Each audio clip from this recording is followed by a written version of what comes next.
I told you I'll give you some time. What do you think the worst decision or biggest mistake the Browns made in the last 10 years, the last decade? Well, Johnny Manziel was the first thing that did come to mind for me. But in the interest of switching it up a little bit, since you had Johnny Manziel there, I'm going to throw out something completely different that might actually surprise you a little bit. I'm going to say not drafting Patrick Mahomes. Oh. Why? What's he done? And look at that contract. He just is now making $500 million and could go down as arguably maybe one of the greatest quarterbacks in the history of the NFL when all is said and done. Of course, it's still early, but he's already won a Super Bowl. Yeah. So that's a good choice. So the mistake was not doing something as opposed to doing something. Yeah, what do you think of that one, Les? I like it. All right, so according to Bleacher Report, again, we're relying on them a little bit tonight. There have been a litany of wasted first-round picks, whether it's Brandon Weeden in 2012, Johnny Manziel in 2014, or Cameron Irving the following year. Then there's Hugh Jackson and his 3-36-1 record as a head coach. Yet somehow the Browns managed to top both of those by giving the keys to the franchise to the best roster in years to an unproven coach in Freddie Kitchens. Kitchens earned a shot in the big chair for his innovative play calling the year before as an interim offensive coordinator in 2018. Whether it was play calling, clock management, in-game decisions, Freddie Kitchens was awful in every way a coach can be. Can't argue with that either. No, you cannot argue with that. And that I was actually going to throw that one out there as well. But you guys gave me enough time to think about it that I then circled around and got to Patrick Mahomes, which could, in the long run, be one of those, I can't believe they did that moments. But Freddie Kitchens was a huge mistake. And the more I look back on that now, I still cannot believe that they did a coaching search and arrived at Freddie Kitchens as the decision. And not now, only Andrew Berry, go ahead. Well, I was just going to say, not only did they arrive at the decision, but the amount of jobs it cost. John Dorsey got stuck with him, or maybe thought he was being stuck with him when he saw what was happening in the front office, and maybe he thought, I got to do something crazy here, and maybe it'll come through, and if it does, I'll be a genius. But that's not the way it worked out. Yeah, I think it was very political. I think John Dorsey felt that, he was aligned with Freddie Kitchens, and that over there on the other side, you had the analytics people that wanted Kevin Stefanski. So it was that division of football versus the analytics side. And, John went with, the football side. But that was just a horrible, horrible hire, horrible decision. And all you had to do was do a little bit of your due diligence to realize that this was not going to work out. All right, then you wonder about Stefanski, who sat out. It could have been chosen the year before. It wasn't. But he must have had some kind of an assurance that he would be there if things didn't work out with Kitchens, I would assume.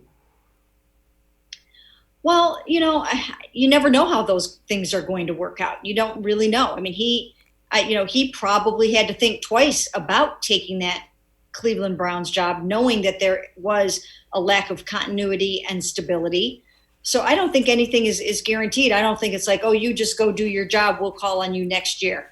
I think he just had to go do the best job that he could in Minnesota, and then whatever was going to happen would happen the following year. In a case like that with Stefanski, and at this point we don't know if he's going to be a good coach, bad coach. There's nothing that tells us one way or the other.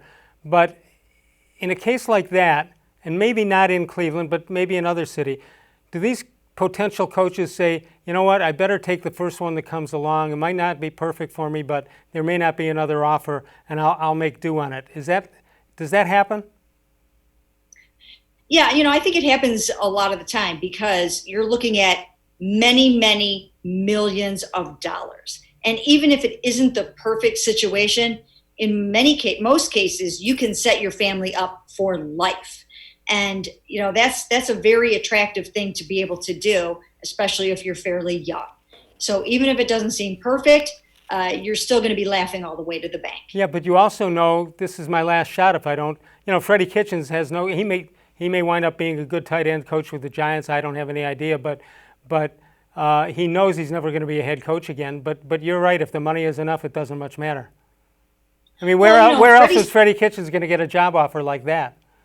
Right. That was never going to happen anywhere else. So in the cases of some of them, it's, you better take this because you're not getting another offer. In the case of others, such as like a Kyle Shanahan, well, he knew that he was going to have really good offers in his career and that he could sort of pick and choose. So it's a case by case situation. All right, let me go a step further on Stefanski.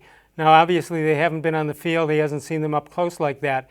But do you think once he got in that position in the coach's office and got his staff around him that they kind of they giggled a little bit and say, we could be really good here, and we don't know how good this is, better than I thought it was going to be. Is that something that might have happened here? I think so. I think a major part of the problem last year was the coaching. I think they had enough talent on both sides of the ball to be way more successful than they were last year, to be going 6-10. I think that was at least a 9-7 football team if you had better coaching.